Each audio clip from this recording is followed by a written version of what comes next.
Please चाचा जान, हम ऐसा कैसे कर सकते हैं? कैसे हम राहिब से सगाई कर लें जब हमारा बचपन में ही निकाह हो चुका है? मासूम सी मीरब ने नम आंखों से अपने चाचा जान से पूछा। कैसा निकाह बेटी? बचपन के निकाह की कोई वैल्यू नहीं होती, और वो तो बस एक ड्रामा था। असलियत में ऐसा कुछ भी नहीं हुआ था। तुम्हें जितना बताया गया तुम्हें बस वही याद है, जबकि हकीकत इसके बिल्कुल उलट है, जो मैं मानता हूँ। असद साहब ने मीरब को बहुत प्यार से समझाया। चाचा जान, ममा ने तो कहा था कि तुम्हारी ममा ने झूठ बोला था बेटा, सब झूठ था। और खुद सोचो, अगर ऐसा कुछ होता तो क्या तुम्हारे ननिहाल वाले आज तक तुमसे दूर रहते? एक दिन भी आकर उन्होंने पूछा कि तुम कैसी हो, कैसे जी रही हो, कहाँ नहीं हो? नहीं ना, तो फिर क्यों उस रिश्ते के बारे में सोच रही हो जिसका कोई वजूद ही नहीं, और अपने बाप जैसे चाचा जान को नाराज कर रही हो? अब की बार उन्होंने उसे इमोशनल ब्लैकमेल किया। अरे नहीं चाचा जान, आपका दिल दुखाने का तो हम सोच भी नहीं सकते। आप हमारे बड़े हैं, आप जैसा कहेंगे हम वैसा ही करेंगे। वो उनके पास आते हुए घुटनों के बल बैठकर उनके हाथ थाम कर बोली, तो वे उसके सिर पर इसने भरा हाथ रख गए, जबकि दिल में अब बहुत संतोष थे। मीरब अभी 17 साल और कुछ महीने की थी, और जब तक वो 18 की नहीं हो जाती, पावर ऑफ अटर्नी असद साहब के पास थी। 18 की होते ही पावर ऑफ अटर्नी मीरब को मिल जानी थी, और शादी होते ही सब कुछ उसके शौहर का हो जाता, और ऐसा वे हरगिज नहीं होने देना चाहते थे। इतने बड़े बिजनेस एम्पायर को उन्होंने पिछले 11 साल से संभाला हुआ था, और अब बस वे इंतजार में थे कि कब मीरब 18 साल की हो और वे अमन से उसकी सगाई कर दें। इस वक्त वे तुर्की में मौजूद अपने लग्जरी अपार्टमेंट में थे, जहां पिछले 11 साल से उन्होंने मीरब को रखा हुआ था। हिंदुस्तान से दूर, सब रिश्तों से दूर, जिंदगी की हर सुख सुविधा उसे दी गई थी, सिवाय अपनों के।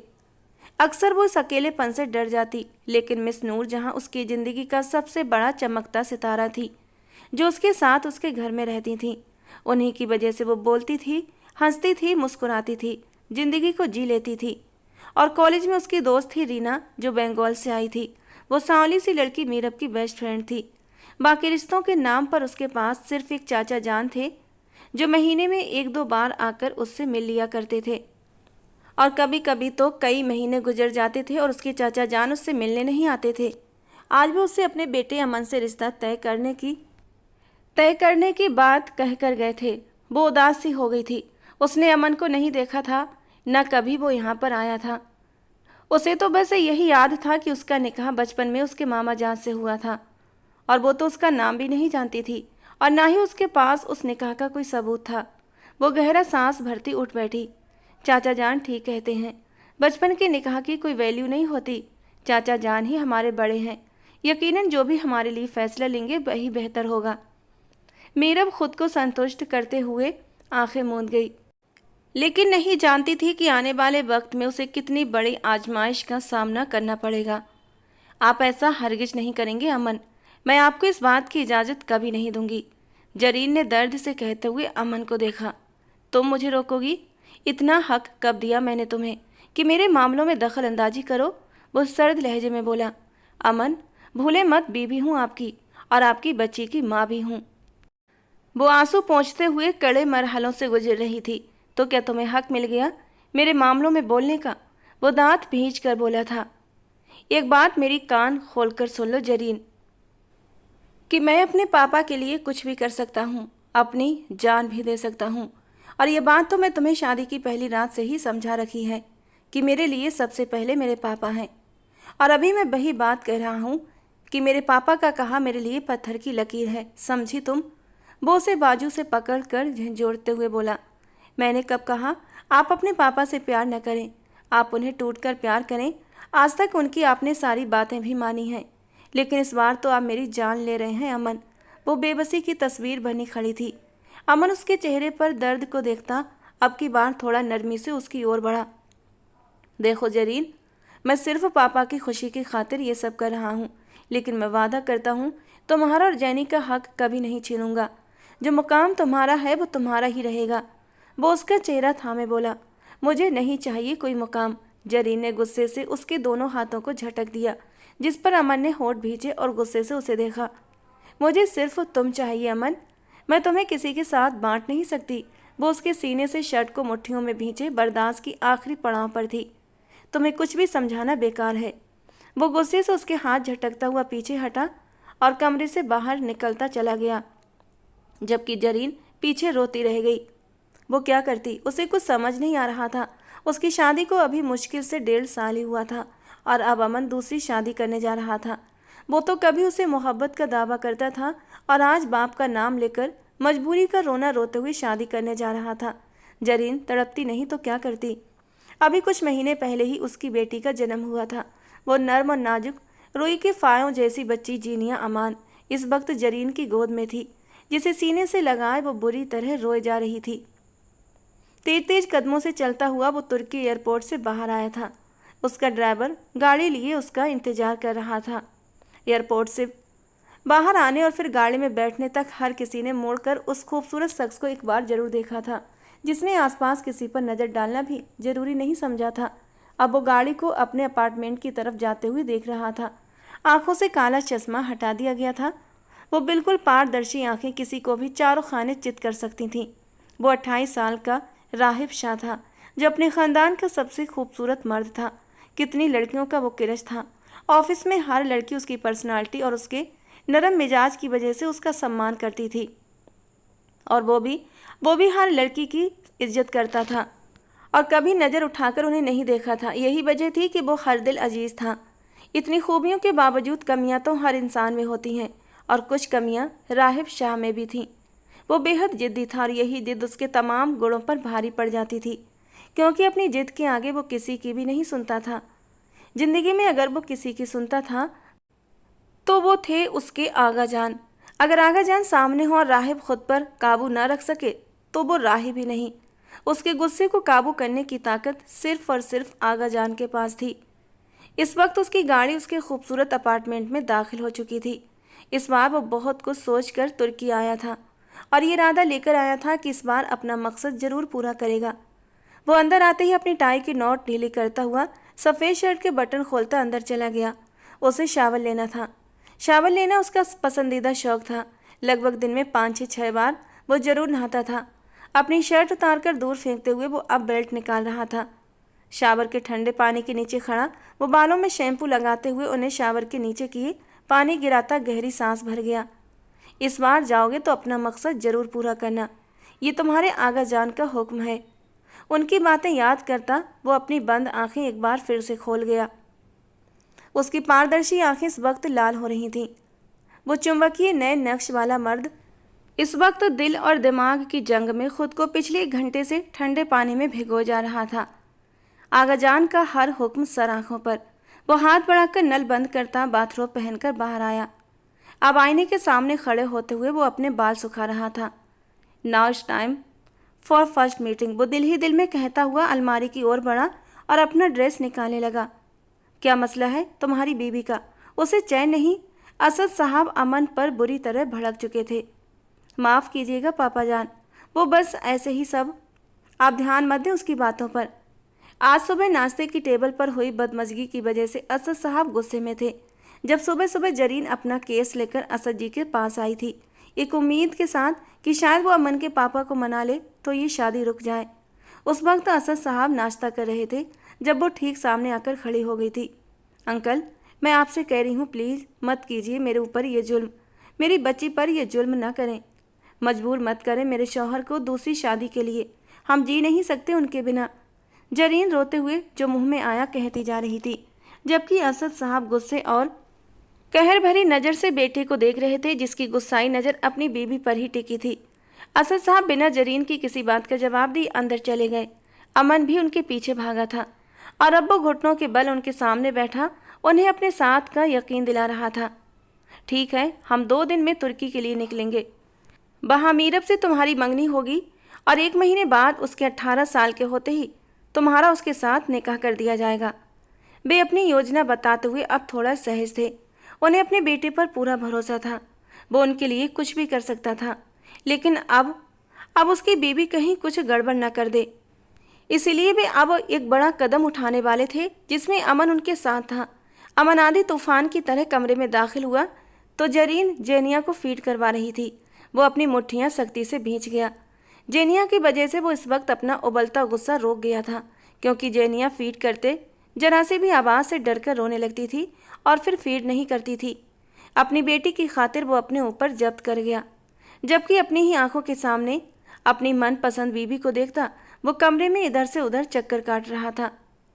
जरीन बैठ के किराउन से टेक लगाते हुए जेनिया को फीड करवाते हुए आंखें मूंदे बैठी थी। उसका खिला चेहरा इस वक्त तो मुरझाया हुआ था, कहीं भी गुलाबी रंगत नहीं थी, बल्कि उसके चेहरे पर जर्दी छाई हुई थी। वो काफ़ी समय की बीमार सी लग रही थी। लगी नहीं रहा था कि ये वही जरीन है जिससे अमन ने शादी की थी। अमन को एक पल के लिए उसकी हालत देखकर दिल पसीजा था। वो कई दिनों से देख रहा था कि उसने खाना पीना भी कम कर दिया था, बस नाम मात्र का ही खाती थी। वो भी शायद जेनिया को फीड न कराना हो तो कभी न खाती, क्योंकि इन दिनों तो उसे अपना भी होश नहीं था। वो हर समय बस रोती रहती। उसकी आंखें हर वक्त अमन से इल्तिजा करती हुई महसूस होती। वो आंखें बंद की उस वक्त जेनिया को फीड कराते हुए नींद की आगोश में चली गई थी। कई रातों से वो सोई नहीं थी। सारी सारी रात वो खुली आंखों से कमरे की छत को घूरती रहती थी। जब दिल बहुत बेचैन होता तो ठंड की परवाह किए बिना बालकनी में चली जाती। सर्द हवाओं को अपने जिस्म पर महसूस करते हुए वो और भी ज़्यादा बिलख उठती थी। ये सोच सोचकर कि अमन बहुत जल्द अपनी रातें किसी और के साथ बिताएगा, उसे सांप की तरह अंदर ही अंदर डसती थी। वो मरने के करीब पहुंच जाती, लेकिन उसका दर्द बांटने वाला कोई नहीं था। वो अमन से कह कहकर थक चुकी थी और आखिरकार आज मजबूर होकर उसने असद साहब के आगे हाथ फैला दिए थे, जो उसकी बात पर उसे कहर बरसाती निगाहों से देखते उठकर चले गए थे।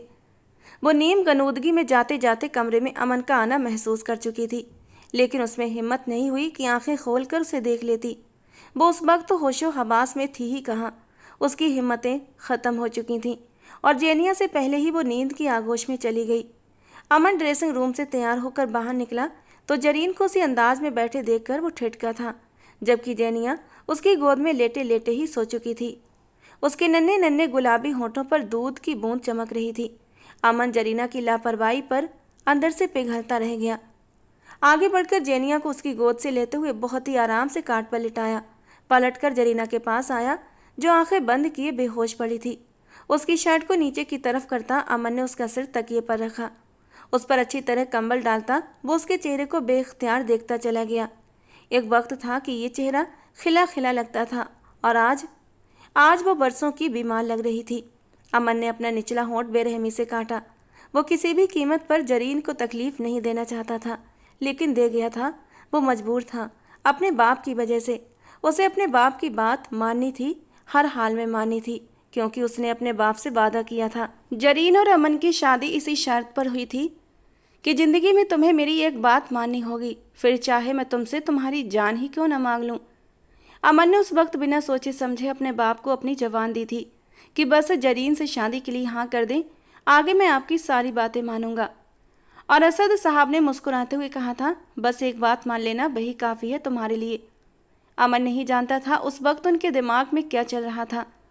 असद जी का तो पहले से ही प्लान था कि वो अमन की शादी मीरब से करेंगे ताकि सारी जायदाद उनके हाथ लग जाए, लेकिन अमन ने अपनी यूनिवर्सिटी फेलो जरीन को पसंद कर लिया और अब शादी की जिद लेकर बैठा था। असद साहब ये भी जानते थे कि अमन अपनी बात का कितना पक्का है और कितना जिद्दी है। जिद में हो तो कुछ भी कर सकता है। इसीलिए उन्होंने जरीन को बहू बनाने का फैसला कर लिया, लेकिन उन्होंने सोच लिया वक्त आने पर वो मीरब और अमन का निकाह जरूर करेंगे और जायदाद अपने हाथ में लेकर रहेंगे। वो उसे एक नज़र देखते हुए पीछे हटता बाहर निकल गया था। मीरब नूरजहां की बात पर खिलखिलाकर हंस रही थी। वो बहुत ज़्यादा चुटकुले सुनाया करती थीं और मीरब उनकी संगत में बहुत खुश रहा करती थी। अभी भी वो बर्तन धो रही थीं, जबकि मीरब उनके पास कुर्सी पर बैठी उन्हें मीठी निगाहों से देख रही थी। चले मीरब बीबी, अब सो जाएं, रात काफ़ी हो गई है, हमारा काम भी ख़त्म हो गया, आपको भी सुबह कॉलेज जाना होगा तो देर हो जाएगी। वो मीरब को कहते हुए अपने हाथ पहुँचते किचन की लाइट ऑफ कर रही थी। जी हुक्म जनाबे आली। मीरब मुस्कुराते हुए अपने कमरे की ओर बढ़ गई। मुस्कान ने अभी भी उसके चेहरे का गहराव किया हुआ था। वो खुश रहने की वजह ढूंढ लिया करती थी। ड्रेसिंग टेबल के सामने बैठे वो अब भी नूरजहां की बातों पर खुश होते हुए अपने चेहरे, बाजुओं और हाथों पर लोशन लगा रही थी कि तभी एकदम से लाइट ऑफ हो गई। मीरब एकदम से अपनी जगह से उठकर खड़ी हुई, घबराकर पलटी तो किसी ने एकदम से उसकी कमर में हाथ डालकर अपनी ओर खींचा। इससे पहले वो चीखती, उसके मुंह पर हाथ रख दिया गया। वो अपनी बड़ी बड़ी आंखें फैलाकर अपने इतने करीब मौजूद उस हस्ती को देखने की कोशिश कर रही थी, जो इतनी सख्त सिक्योरिटी में भी उसके कमरे तक पहुंच गया था। कुछ देर तो वो पैनिक होती हाथ पैर चलाती रही, लेकिन सामने वाले शख्स की सख्त गिरफ्त में वो हिल भी नहीं पा रही थी। थक हार कर अपना बचाव करने की कोशिश छोड़ते हुए अब डर के मारे बिल्कुल साकित खड़ी हो गई। मैं हाथ हटा रहा हूँ, अगर चीखी तो तुम्हारी आवाज़ मैं फिर अपने होठों से बंद कर दूंगा, और ऐसे तरीके से बंद करूंगा कि तुम सांस लेने की भी मोहताज हो जाओगी, उस शख्स ने खुरदरे और सख्त लहजे में कहते हुए धीरे से मीरब के होठों से अपना हाथ हटाया। मीरब गहरा सांस भरते हुए खामोशी से अपनी जगह पर जमी रही। गुड, वो उसके चेहरे पर थपकी देते हुए अब की बार नरम लहजे में बोला। कौन हो तुम? वो मुश्किल से खुद पर काबू पाते हुए पूछ रही थी, जबकि अब उसका जिस्म पसीने से भीगने लगा था। तुम्हारा सबसे बड़ा खैर ख्वाह, सिर्फ तुम्हारा, वो उसके चेहरे पर फूंक मारते धीमे लहजे में बोला। मीरब ने झुरझुरी लेते हुए अपनी आंखें मींच लीं। उसकी कमर के इर्द गिर्द अपने दोनों हाथ लपेटते हुए उसने उसे अपनी बाहों में भर लिया। मीरब ने घबराकर उस शख्स की जुर्रत को देखा, जो इतनी बेबाकी से उसे छू रहा था। Leave me. वो उसके सीने पर हाथ मारते हुए उसे पीछे धकेलने की नाकाम कोशिश करती हुई रो पड़ी थी। लिटिल स्वैन, आवाज़ मत निकालो, वरना राहिब शाह का वो रूप देखोगी जिसे सहने की तुम में बिल्कुल भी ताकत नहीं। वो उसके लबों पर उंगली रखते हुए ठंडे लहजे में फुसफुसाकर उसे चुप करा गया। हम शिकायत करेंगे आपकी चाचा जान से, वो आपको पुलिस के हवाले करेंगे। अपनी तरफ से अब वो उसे धमकी देती डराने की कोशिश कर रही थी। राहिब का हाथ उसकी नाजुक गर्दन पर चला गया। मीरब का सांस अटक गया। लगता है अपने चाचा जान से प्यार नहीं तुम्हें, जो मुझे धमकियां दे रही हो। उसकी बात पर मीरब के चेहरे पर साया सा लहराया। प्लीज़ पीछे हट जाइए, दूर रहिए हमसे, वो बिलखते हुए बोली थी। दूरी की कोई वजह नहीं, इसलिए रोना बंद करो, कुछ नहीं कर रहा तुम्हें। राहिब उसके यूं रोने से बुरी तरह उलझा था, लेकिन मीरब और ज़्यादा हिचकियों से रोने लगी। तुम्हें प्यार की भाषा समझ नहीं आती? वो फिर से उसके गले की चारों ओर अपनी पकड़ मजबूत करते हुए उसका सांस रोक गया। सांस लो लिटिल स्वैन। वो उसके सांस रुकने पर उसके चेहरे पर अपनी गर्म सांसें बिखेरता उसका पसीना छुड़ा गया। हमें आपसे डर लग रहा है, वो धीरे से टूटे शब्दों में बोली। डरना भी चाहिए, क्योंकि मैं बहुत खतरनाक हूँ, और अगर तुमने मेरे बारे में किसी से कुछ भी कहा तो मैं तुम्हारे चाचा जान की जान अपने हाथों से ले लूँगा। I swear it. उसे धमकी मत समझना, क्योंकि पहली मुलाकात में राहिब शाह को तुम अब तक नहीं समझी हो। रोज़ की मुलाकातों का सिलसिला जब शुरू होगा तो जान जाओगी। उसके जिस्म से आती तेज परफ्यूम की खुशबू मीरब को अपने नथनों में घुसती महसूस हुई। तेज खुशबू से उसे चक्कर आने लगे थे। प्लीज़ दूर। वो बेध्यानी में उसके दोनों बाजुओं को उसके सीने पर जमाए हुए उसे फिर से गुस्सा दिला गई। एक बार कही बात तुम्हें समझ नहीं आती? अब अगर तुमने मुझे पीछे धकेला तो तुम्हारी नाजुकी का ख्याल किए बिना तुमसे यहीं खड़े खड़े अपना हक ले लूँगा। वो ठंडी आवाज़ में गुर्राया था। मीरब ने मुश्किल से आंखें खोलते उसकी बात सुनी। आपका परफ्यूम बहुत तेज, वो कहते हुए उसके सीने पर ही सर टिका गई। अपनी नाजुक सी स्वयं को होशो हवास खोता देख उसे अपनी बाहों में समेट गया। उसका फूलों जैसा नाजुक बदन अपनी बाहों में उठाए ऊपर को उछालते हुए सीने से लगा था। वो उसका चेहरा अपने चेहरे के करीब ले आया। इतनी नाजुक हो तुम? मेरा आने वाले वक्तों में क्या होगा? वो उसे बहुत आराम से बिस्तर पर लिटा था, खुद भी उसके साथ लेट गया। धीरे से कंफर्टर खोलकर खुद पर उस पर लिया। उसे अपनी बाहों में सख्ती से दबोचे हुए वो अपनी आंखें मीच गया। इस वक्त उस नाजुक वजूद को अपनी बाहों में लपेटे वो पसीने से भीगने लगा था। पहली बार किसी औरत को अपने सीने से लगाया था। वो कई बार तुर्की आ चुका था और मीरब को वो अच्छे से फॉलो भी कर रहा था। यहाँ तक कि उसने उसके कमरे में कैमरा भी लगवाया हुआ था, बल्कि पूरे घर में जगह जगह स्पाई कैमरे लगे थे। वो एक दिन भी उससे गाफिल नहीं रहता था। तुर्की में नहीं होता तब भी उसके इर्द गिर्द 2 सिक्योरिटी गार्ड घर से निकलते और वापसी तक उसकी हिफाजत करते। वो उसके मामले में बहुत ज़्यादा संवेदनशील हो रहा था। वो कमसिन थी और नहीं चाहता था उसकी कमसिनी का कोई फ़ायदा उठाए, और खूबसूरत तो वो भरपूर थी, लेकिन उसके नाजुक नए नक्श और उसका नाजुक सरापा किसी की भी नज़र में आता तो राहिब शाह उसे मौत की नींद सुला देता। वो धीरे से कसमसाई थी और ख़ुद को किसी मजबूत घेरे में महसूस करते हुए वो दिलो जान से कांपी। पीछे हटते हुए सर उठाकर उसे देखने लगी। उसकी खुशबू फिर से उसके इर्द गिर्द फैलने लगी। तो इस बार मीरब ने उसकी शर्ट को मुट्ठियों में दबोचते हुए दांत पीसे। दूर हटे हमसे, वरना हम आपकी जान ले लेंगे। राहिब को इतना करीब पाकर वो दबी दबी चिल्लाई, अगर तुमने उस अमन असद से मंगनी की या उसने तुम्हें अंगूठी पहनाने के लिए तुम्हारा हाथ छुआ तो तुम्हारे हाथ भी तोड़ दूंगा और उसके भी। उससे भी ज़्यादा गुस्से और सर्द आवाज़ में कहते हुए वो उसे झटके से छोड़ता हुआ पीछे की ओर हटा था। आप होते कौन हैं हमें रोकने वाले? मीरब को उसका धौंस जमाने वाला अंदाज जहर लगा। अभी तो वक्त आने दो, सब बताऊंगा कि मैं कौन हूँ और तुम पर कितना हक रखता हूँ। अभी जितना कहा उतना करो, वरना अंजाम की जिम्मेदार तुम खुद होगी। वो माथे पर बल डाले बोलता खिड़की से बाहर छलांग लगा गया था। मीरब ने घबराकर खिड़की से बाहर देखा तो कोई भी नहीं था। वो छलाबी की तरह गायब हुआ था। मीरब ने पीछे होते झट से विंडो बंद कर दी। या अल्लाह, ये कौन था? इसे तो हमारे बारे में सब पता है। क्या हमारा नाम भी? नहीं, वो तो हमें कुछ और कहकर बुला रहा था। मीरब दिल पर हाथ रखे वहीं बैठती चली गई। उसकी आंखों से अब आंसू बहने लगे। कोई हमें ऐसे कैसे आकर छू सकता है? किसी को हक नहीं कि वो हमें इस तरह छुए। मीरब बिलख बिलख कर रो दी, लेकिन जानती नहीं थी उसे छूने वाला कोई गैर नहीं, उसका बचपन का शौहर था। कैसी तबीयत है अब? 2 दिन से वो बुखार में तप रही थी। अमन ने उसका बहुत ख्याल रखा था, लेकिन वो बिल्कुल चुप सी हो गई थी। आज रात की उनकी फ्लैट थी, जहां अब मीरब से अमन का निकाह होगा या मंगनी, कुछ पता नहीं था, क्योंकि 1 माह बाद उसने 18 साल का हो जाना था। या शायद अभी वो सिर्फ मीरब से मिलने जा रहा था, उसे यकीन दिलाने के लिए कि वो उसके साथ रहेगा। 2 दिन से यही सोच सोच कर वो पागल हो गई थी। उसका दिमाग विभिन्न सोचों का जाल बना हुआ था। वो अंदर ही अंदर कुड़ रही थी और अब और सोचने की ताकत भी खत्म हो चुकी थी। अपनी मोहब्बत को बांटना इतना आसान नहीं था। बिस्तर से टेक लगाए हुए वो उठकर बैठी थी और साथ लेटी अपनी बेटी जीनिया को गोद में भर लिया।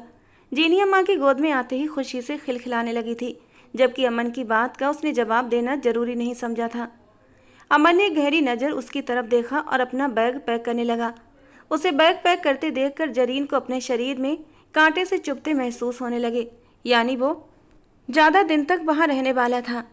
अपना ख्याल रखना। वो अपनी बच्ची के माथे पर एक हल्का सा किस करता एक नज़र मुंह फेर कर बैठी अपनी पत्नी को देखने लगा। अमन का दिल चाहा कि वो उसके माथे पर भी मोहब्बत की मोहर लगा दे, लेकिन वो इतनी गंभीरता से बैठी हुई थी कि शायद अमन अगर कुछ भी कहता तो वो भड़क जाती। इसलिए चुपचाप पीछे हटते हुए अपना बैग उठाकर वो बाहर निकल गया। उसके बाहर जाते ही जरीन ने चेहरा घुमाकर दरवाजे की ओर देखा। आंसू खुद ब खुद उसकी आंखों से बहने लगे। तो आखिरकार वो उसे छोड़ गया था। सब कुछ होगा, लेकिन मोहब्बत अब दोबारा नहीं होगी। उसने आंखें बंद करते हुए अपने अंदर के दर्द को भीतर रखते हुए एक गहरी हिचकी ली।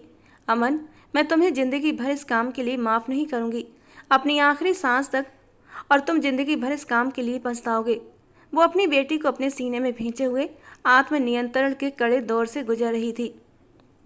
तुम सिर्फ मेरी हो। अगर तुमने किसी और का नाम अपनी जुबान पर लाया तो मैं तुम्हारी जुबान काट कर फेंक दूंगा।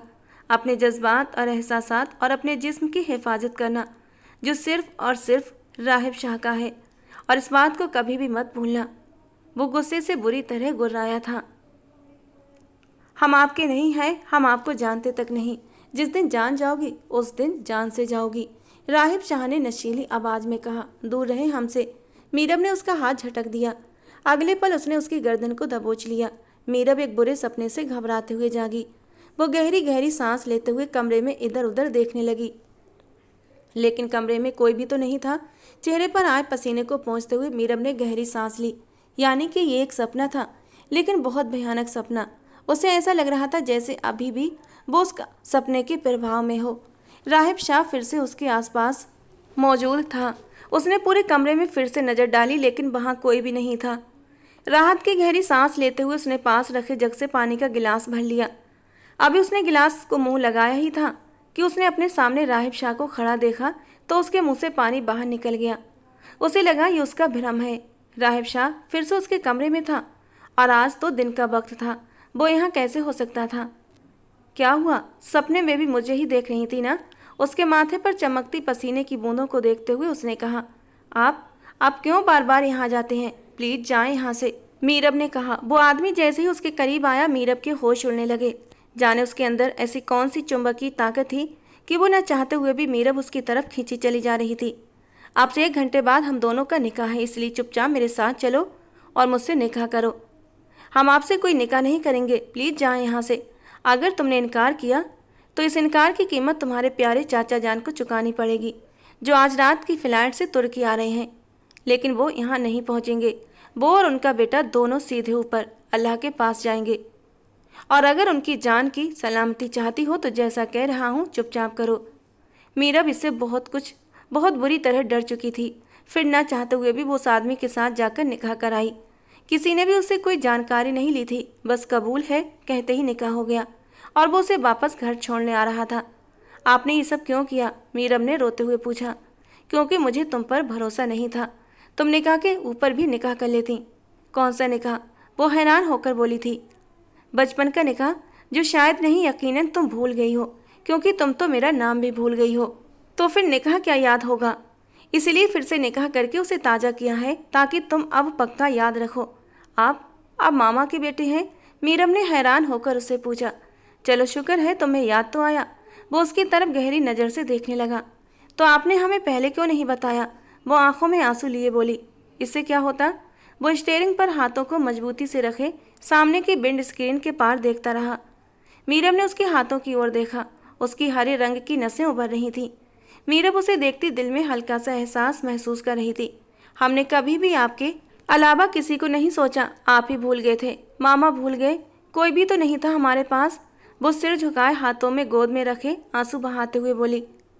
क्या हमें यहाँ बता के आई थी? तुम्हारे चाचा ने तुम्हें यहाँ नज़रबंद रखा क्यों? उसने माथे पर बल डालते हुए गुस्से से पूछा। अभी तो हमें ढूंढा ही है ना आपने, तो पहले ढूंढ लेते, आ जाते हमारे पास। वो बेध्यानी होकर बिना सोचे समझे कहती चली गई। क्यों? मिस कर रही थी मुझे? अब वो उसकी तरफ पूरी तरह मुड़ा। मीरब की पलकें झपक गईं। आप एक बार आते तो। उसने उसकी तरफ देखते हुए इतनी मासूमियत से कहा कि राहिब का दिल उसकी ओर खींचने लगा। अब आ गया हूँ ना, तो बताओ ना कितना मिस किया? वो उसके करीब झुकते हुए पूछ रहा था। आप हमें अंदर जाने देंगे ना? उसने सिर झुकाए कहा। राहिब ने उसके सिर के पीछे हाथ डालते हुए उसे अपनी ओर खींचा और उसका चेहरा अपने चेहरे के करीब लाकर झुकाया। मीरब का दिल जोरों से धड़क उठा। मुझे अब भूलने की कोशिश भी की तो इस तरह मैं तुम्हारे अंदर तक समाऊंगा कि फिर कभी तुम मुझे भूल नहीं पाओगी। वो उसके मुलायम और नाजुक होठों से अपने होठों को मिस करते हुए गंभीर आवाज में बोला। और मीरब तो कुछ बोल ही नहीं पाई थी। हम अंदर जाएं? वो एकदम घबराई हुई सी बोली। जाओ, और याद रखना तुम्हारे चाचा आज रात तक पहुंच जाएंगे और तुमसे मंगनी करने का कहेंगे। याद रखना तुम्हारे हाथ की उंगली को मैं तोड़ कर रख दूंगा। वो जुनूनी अंदाज में बोला। उसके हाथ की उंगलियों को अपने हाथों में उलझाते हुए वो बुरी तरह डरा चुका था। लेकिन अगले ही पल उसने उसके हाथ की बैग पर होंठ रखे और आंखें बंद कर लीं। वो किस कदर अपने स्पर्श को उसके लिए अर्पित कर रहा था कि मीरब की आंखें भीगने लगीं। वो उसे घर छोड़कर खुद हिंदुस्तान के लिए निकल गया, क्योंकि उसे घर से कॉल आई थी। आगा जान की अचानक तबीयत खराब हो गई थी और वो आईसीयू में थे, जबकि अब वो अपने आगा जान के लिए अल्लाह से दुआ कर रहा था। आज उसने आगा जी की इच्छा पर उससे निकाह कर लिया था और फिर अचानक उनकी तबीयत खराब हो गई। पहली फ्लाइट लेकर वो हिंदुस्तान पहुंचा। आगा जान के लिए तो वो अपनी जान भी दे सकता था और उन्हें अस्पताल में आईसीयू में देखकर वो मरने वाला महसूस कर रहा था। डॉक्टर बाहर आए तो वो उनकी ओर दौड़ा। मेरे आगा जी, वो दर्द से पूछ रहा था। पहले से उनकी हालत बहुत बेहतर है शाह साहब, लेकिन अब उनकी देखभाल की बहुत ज़्यादा ज़रूरत है आप लोगों को। उनके मन की ज़्यादा चिंता करें, क्योंकि अब उनका दिल और भी कमज़ोर हो चुका है। डॉक्टर शाहजेब ने राहिब शाह को विस्तार से बताया। वो अभी उनसे मिलने की अनुमति नहीं दे रहे थे, लेकिन राहिब शांत हो गया था कि अब उनकी जान खतरे से बाहर है, लेकिन अभी भी वो उन्हें लेकर काफ़ी परेशान था। राहिब बेटा, थोड़ी देर के लिए घर चले जाओ। तुम तो सीधा एयरपोर्ट से यहीं आ गए हो। जावेद शाह ने बेटे के कंधे पर हाथ रखते हुए कहा। नहीं बाबा साईं, एक बार आगा जान से मिल लूँ फिर घर जाऊँगा। उसके लहजे में बेहिसाब परेशानी थी। वो कैसी है? उन्होंने अपनी भांजी का पूछा। उनके लहजे में गहरी मोहब्बत थी। ठीक है बाबा साईं, वो सिर झुकाए बोला। अचानक से वो नाजुक सूरत वाली लड़की उसकी आंखों में समाई थी। निकाह हो गया? कोई समस्या तो नहीं हुई? वो धीरे से पूछ रहे थे। राहिब ने चेहरा उठाकर उनकी ओर देखा। बाबा, वो तो बहुत मासूम है और बेहद डरी हुई। जरा सा डराने पर वो चुपचाप निकाह के लिए राजी हो गई। राहिब ने गहरी सांस लेते हुए सिर झटकाया, जबकि जावेद शाह ने एक नज़र राहिब को देखा, जो शायद इस बात से खुश नहीं था। उसे निकाह करना ही था। जावेद शाह ने अपनी बात पर जोर दिया। बाबा साईं, क्या कोई भी उससे बंदूक की नोक पर निकाह कर लेगा और वो कर लेगी? क्यों? उसे याद नहीं, लेकिन एहसास तो होना चाहिए था ना। वो इतनी छोटी तो नहीं थी, निकाह के वक्त 7 साल की थी। उसे क्यों नहीं एहसास हुआ? उसे मेरा नाम तक याद नहीं, निकाह क्या याद होगा? वो निराश हो रहा था। जावेद शाह ने बड़ी मुश्किल से खुद को काबू में करते हुए उसे देखा। वो सब जानती थी राहिब, उसे सब याद है। वो एक पल के लिए भी भूली नहीं है, न तुम्हें और न अपने निकाह को। जावेद शाह की बात पर राहिब ने उनकी ओर हैरानी और बेयकीनी से देखा। तुम पिछले 5 साल से उसकी देखभाल कर रहे हो, तो मैं पूरे 10 साल से उससे संपर्क में हूँ। जावेद शाह की बात पर राहिब तो चुप ही रह गया। वो मेरी भांजी है, मेरी जान, मैं उससे कैसे बेखबर रह सकता था? आपने मुझसे ये बात क्यों छुपाई? वो शिकायत भरे अंदाज में बोला। हम ये मामू भांजी का मामला था और हम एक दूसरे की राज रखते हैं, वो गर्व से बोले। बहुत गलत बात है। उसने तो जरा सा भी जाहिर नहीं होने दिया। राहिब के चेहरे पर एक छोटी सी मुस्कान आई थी। ये तो है, अब तुमने निकाह कर लिया तो सोचा बताता हूँ, हवेली कब लेकर आ रहे हो? उनकी अगली बात पर वो चौंकते हुए उन्हें देखने लगा। अपनी अपनी प्यारी भांजी से ही पूछ लें, क्या क्या इरादे हैं उसके? वो पॉकेट्स में हाथ डालते हुए लापरवाही से कहता आईसीयू की ओर बढ़ गया, जहां अब आगा जी पहले से बेहतर स्थिति में थे। उन्हें भी अपनी मीरब से मिलने की बड़ी इच्छा थी। राहिब, ये दादा अब बूढ़ा हो गया है, जरूरी नहीं हर बार मौत को हरा कर आ जाए। जिंदगी की अल्लाह ने कितनी सांसें लिखी हैं क्या पता। वो ठहरे हुए लहजे में बोल रहे थे। अल्लाह आपको लंबी उम्र दे आगा जान, आपकी बार जाऊंगा तो आपकी मीरब को लेकर आऊँगा। वो पक्के लहजे में बोलता उन्हें खुश कर गया, जबकि अब वो खुद दिल ही दिल में बुरी तरह परेशान था। कैसे वो आज अपने चाचा जान को हैंडल करेगी? कुछ ही देर में आगा जान को वार्ड में शिफ्ट कर दिया गया था। 2 घंटे की ऑब्जर्वेशन के बाद उन्हें डिस्चार्ज भी मिल गया था। राहिब, आगा जान अब सो रहे हैं और बेहतर भी हैं। तुम जाओ घर, तुम्हारी अम्मा साईं परेशान भी हैं और तुम्हारे लिए उदास भी हो रही हैं। जावेद शाह ने राहिब को कंधे पर थपकी देते हुए कहा। आगा जान की तबीयत किसी भी समय बिगड़ सकती है बाबा साईं, अगर ज़्यादा ख़राब हो गई तो, और मैं उनके पास ना हुआ तो मुझे डर लग रहा है कि कहीं मैं उन्हें खो ना दूँ। वो धीमे लहजे में बोल रहा था। अल्लाह पर भरोसा रखो राहिब, अपनी नातिन से मिलने की उमंग है उनके अंदर, बेफिक्र होकर घर जाओ। 6 घंटे की फ़्लाइट, फिर यहाँ इतने घंटे से बैठे हो। अपनी देखभाल करो मेरे बच्चे, अभी तो शादी भी होनी है, बीबी को भी संभालना है। उन्होंने बेटे को चिढ़ाया। वो गहरी सांस भरते हुए उन्हें गर्दन मोड़कर देखने लगा। आपको क्या लगता है आपकी उस चींटी को संभालना मेरे लिए कोई मुश्किल काम है? वो आईब्रोज रिज करता हुआ पूछ रहा था। बेटा जी, उसे आसान टारगेट समझना भी मत। जिसने आपको ये खबर कानों कान नहीं लगने दी कि वो आपको पहले से जानती थी और मेरे कांटेक्ट में भी थी, उसका भी अलग हिसाब लूँगा उससे। वो अपनी कमर सीधी करते हुए थकान से चूर लहजे में उनकी बात को टालते हुए बोला, चलो अब घर जाओ। उन्हें अब अपने बेटे पर बहुत प्यार आने लगा था। जो आगा जान के लिए सब कुछ पीछे छोड़ देता था, भूल जाता था। उनकी बात मानते हुए वो उठकर खड़ा हुआ। उसने टाइम नोट करते हुए घर का रुख किया और डिस्चार्ज तक वापस आने का इरादा बनाते हुए बाहर निकला। राहिब शाह अभी वो कुछ ही दूर निकला था कि उसने पीछे से आवाज़ सुनकर एकदम चौंक कर मुड़ा था। वो कोई और नहीं, जरीन थी। उसकी आंखें आंसुओं से भीगी हुई थीं। राहिब को वो बिल्कुल भी ठीक नहीं लगी। वो वापस पलटते हुए उसके पास गया। आप ठीक हैं भाभी? उसे चिंता की स्थिति में देखता वो पूछ बैठा। नहीं हूँ मैं ठीक। क्यों छोड़ा हुआ है आपने अपनी मनकूहा को अकेला? जरीन की बात पर राहिब शाह कुछ पल के लिए खामोश रह गया। जरीन फिर आगे बोली, क्या आज वो मेरी सौतन बनने जा रही है?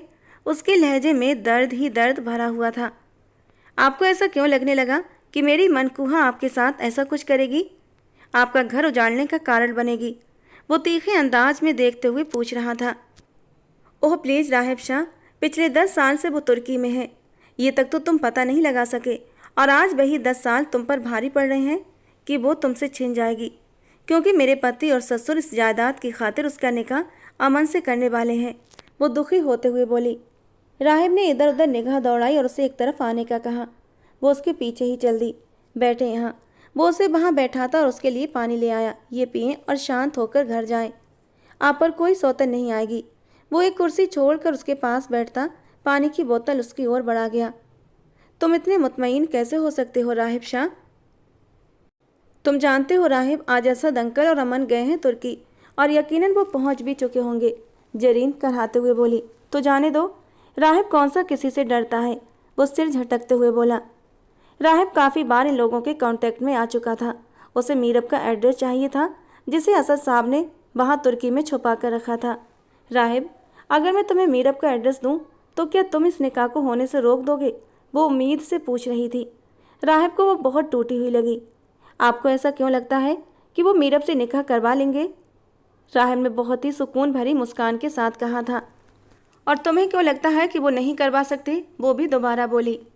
आप यहाँ कैसे आई? सब ठीक तो है ना? वो अब की बार बात को पलटते हुए बोला तो जरीन जख्मी सा मुस्कुराई।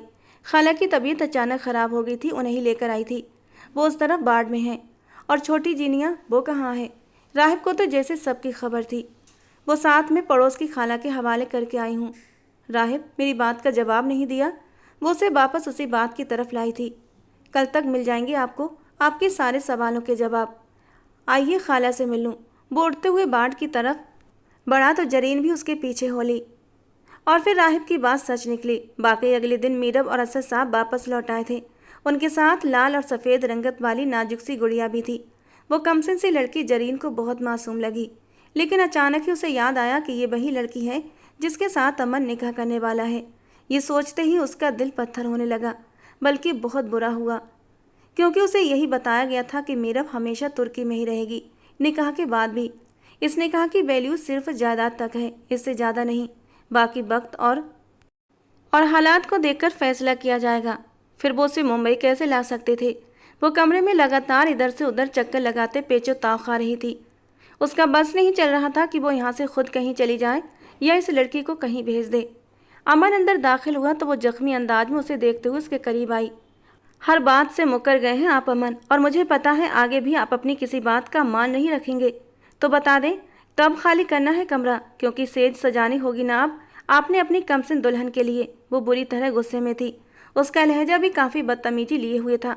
अमन ने उसे घूरते हुए एक तरफ करते हुए अलमारी की तरफ कदम बढ़ाए तो वो और भी तप गई। आप अभी से मुझे इग्नोर करने लगे हैं Aman, and I never forgive you. वो अपने आंसू रोकते हुए बोली। हो गया तुम्हारा? अब और मेरा दिमाग मत खाओ और जाओ खाने पीने का बंदोबस्त करो। कल से अब तक कुछ नहीं खाया। वो अपने कपड़े बाहर फेंकते हुए अपना मनपसंद ड्रेस ढूंढता और दांत चबाते हुए बोला। क्यों? जहाँ गए थे वहाँ आपकी नई होने वाली बीवी ने खातिरदारी नहीं की आपकी? जरीन ने तंज भरा तीर चलाया। तुम्हारे साथ मसला क्या है यार? वो कबर्ड को जोर से बंद करता उसकी ओर गुस्से से बढ़ा, जबकि वो सहम कर 2 कदम पीछे हटी। यू नो, घर आकर गलती की है मैंने, वहीं कहीं मर खप जाता तो अच्छा होता। वो अपनी शर्ट निकालता गुस्से से सोफे पर फेंकते अब वापस कमरे से जाने लगा। सच कड़वा होता है, इसीलिए तुम्हें सुनने में मसला हो रहा है। वो अभी बाज नहीं आई थी। तुम्हें तो सोचना है, तुम्हें जो सोचना है सोचो, जो कहना है कहती रहो। मेरी जात पर अब रत्ती बराबर फर्क नहीं पड़ता। वो गरजते हुए बोला, क्योंकि अब दिल को ठंडा करने वाली आग आ गई है ना। अचानक से वो अमन का गिरेबान थाम गई। अमन ने हैरान से उसकी ओर देखा। अब तुम्हारे जज्बात को ठंडा करने वाली आग आई है ना? अब जरीना जाए भाड़ में। अब कोई भी अमन को जरीन के पास आने के लिए नहीं कहेगा, बल्कि जरीन खुद तुमसे दूर हो जाएगी। याद रखना अमन, किसी और को छुआ तो मैं खुद को तुम्हें छूने नहीं दूंगी। वो उसका गिरेबान थामे तीव्रता से मखमूल लहजे में बोली। उसकी बातों पर अमन का दिमाग साथ में आसमान पर जा पहुंचा। तुम्हें क्या लगता है अमन नफ्स का गुलाम है? वो अपने कॉलर को झटके से उससे छुड़ाते फुनकारा। बहुत घमंड है ना तुम्हें अपनी खूबसूरती पर? जो अमन भागता हुआ तुम्हारे पीछे आएगा तो मेरी एक बात आज कान खोलकर सुन लो, मुझे तुम्हारी संगत की कोई तलब नहीं। रखो अपनी जवानी को संभाल कर। मेरे मरने के बाद।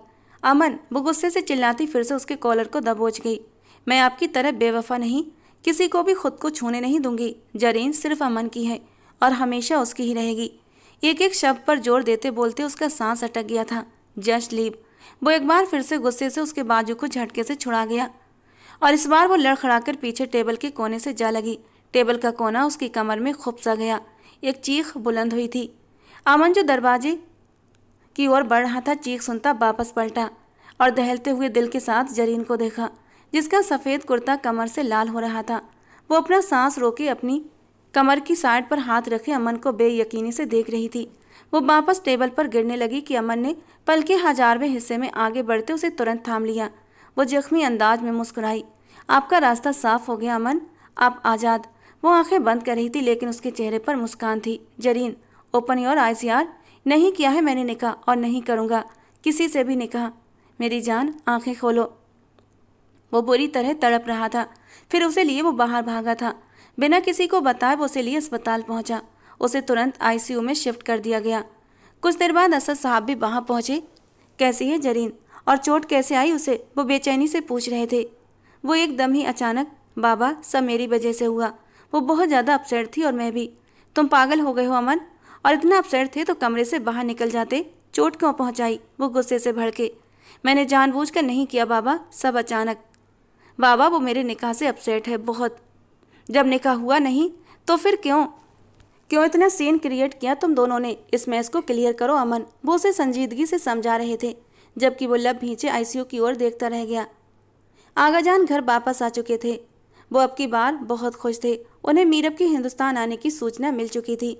वो बस इस समय का बेचैनी से इंतजार कर रहे थे जब वो उनके आंगन में बहार बनकर उतरेगी और चारों ओर बहार छा जाएगी।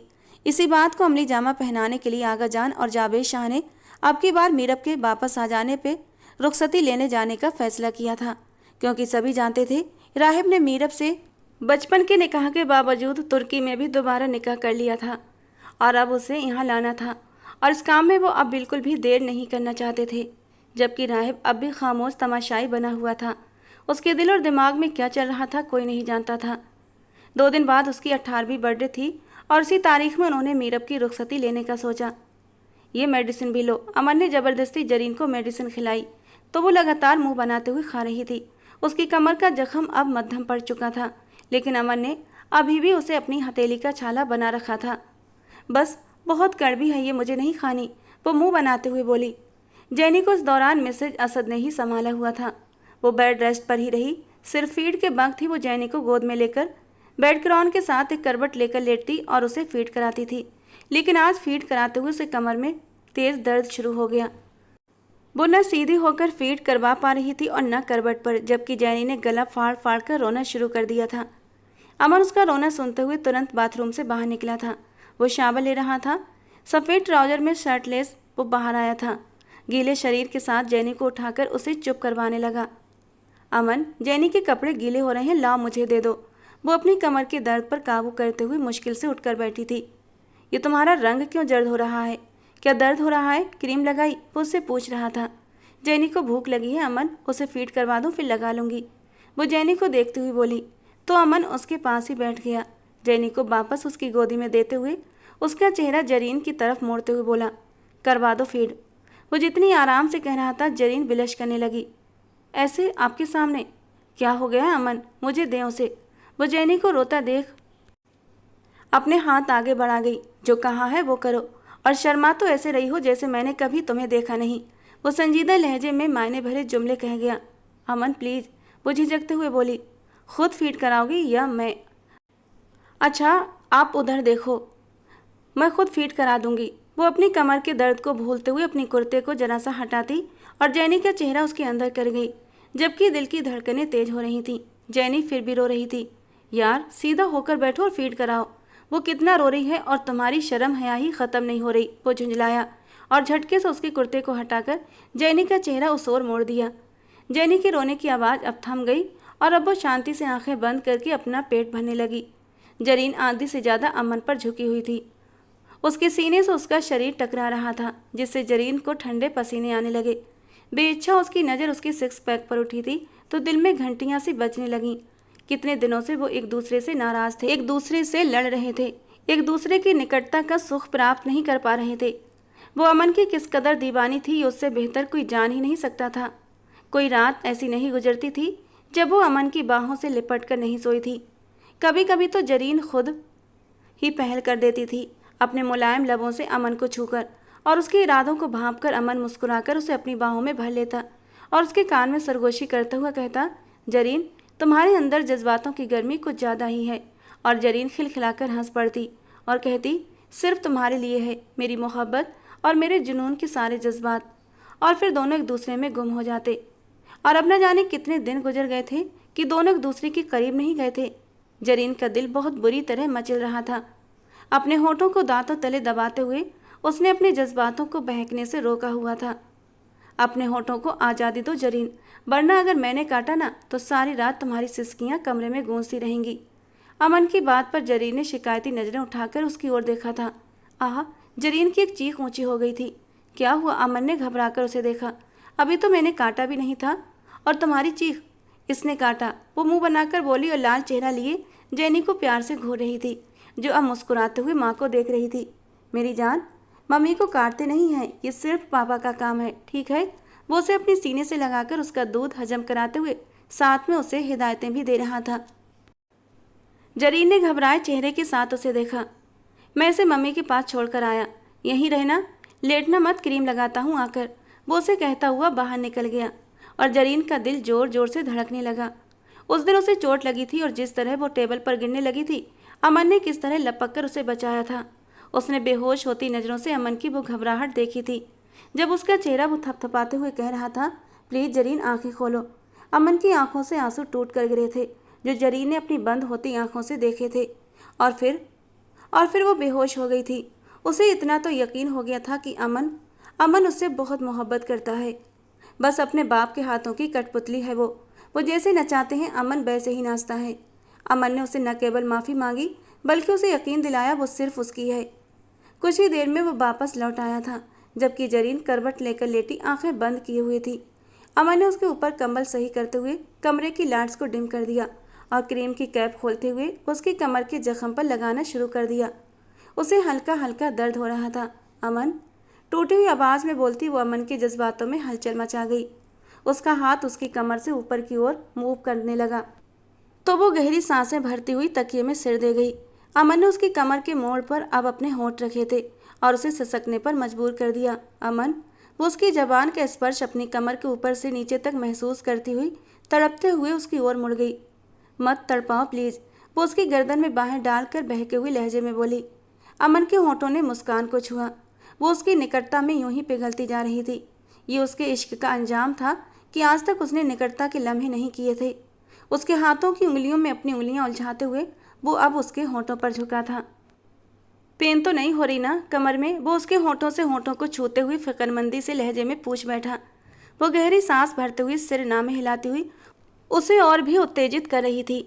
वो उसकी गर्दन पर झुकते हुए अपना भीगा स्पर्श फैलाते हुए उसे समेटने पर मजबूर कर रहा था। अगर पेन हुआ तो मुझे रोक देना, जानती हो ना, जुनूनी सा हो जाता हूँ, कोशिश करूँगा हर्ट ना करूँ, लेकिन तुमने अपने दर्द को छुपाना नहीं। वो उसके कान में सरगोशी करते हुए उसके कान की लौ काट गया। वो गहरी सांस भर गई और फिर उसकी फ्रॉक को हटाते हुए वो उसकी धड़कनों पर झुकते हुए सब पर्दे गिराते चला गया और वो उसके जज्बातों में पिघलती जा रही थी। दिल और जान से दोनों एक हो रहे थे। उस समय ड्राइंग रूम में बिल्कुल शांति का राज था। आज आगा जी अपनी अमानत वापस लेने आए थे। वो पर्दे की ओर से इन सबको देख रही थी। उसका जी चाहा भागकर अपने नाना के गले लग जाए, उनके स्पर्श में वो अपनी माँ को पा लेती।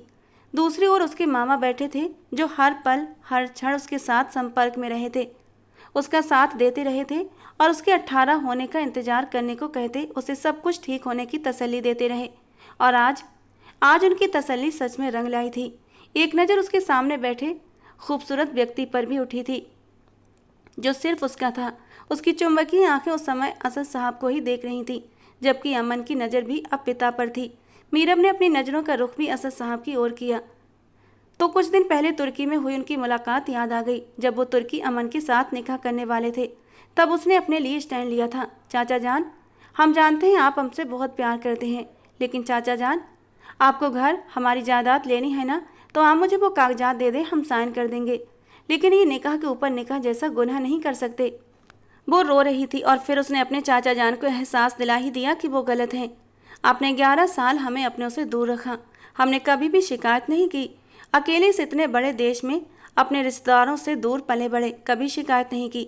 लेकिन आज हम आपसे अनुरोध करते हैं, हमसे हमारा सबसे महत्वपूर्ण रिश्ता मत छीनिए। हम नहीं रह पाएंगे, हमारा सांस घुट जाएगा। आप कल आकर रुखसती ले सकते हैं। अचानक से असद साहब ने अपनी रजामंदी दे दी तो पहले तो सबके चेहरों पर हैरानी आई, लेकिन अगले ही पल हर तरफ खुशी छा गई। मुझे अपनी भतीजी की खुशी से बढ़कर कुछ भी नहीं चाहिए।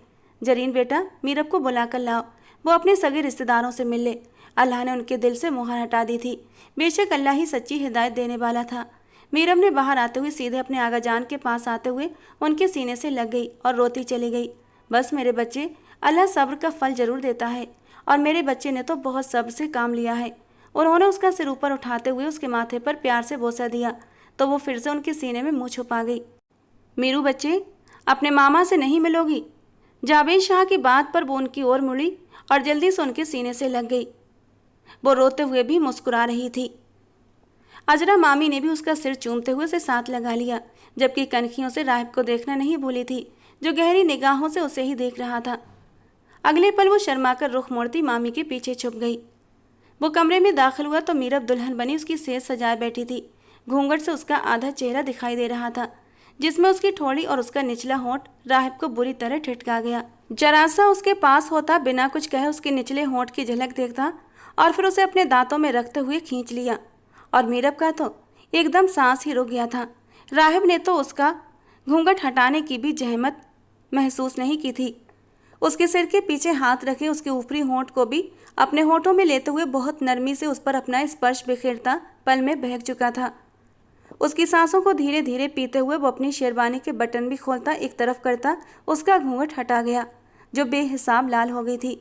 पूरे शरीर का खून सिमटकर चेहरे पर ठहरा था। राहिब को यूं नंगा होते देख वो अपनी दोनों आंखों पर हाथ रख गई।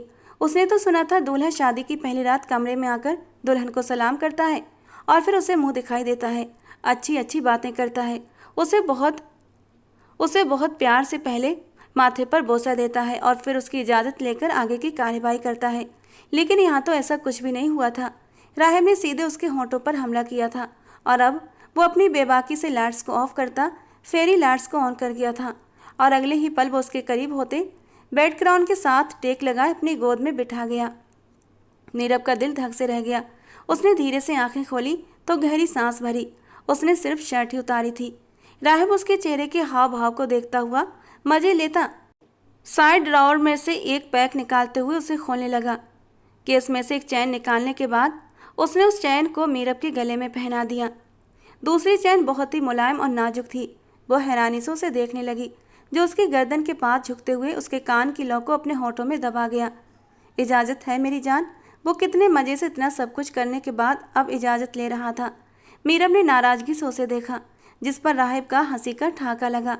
वो धीरे धीरे उसे ज्वेलरी और भारी लहंगे से आज़ाद करने लगा।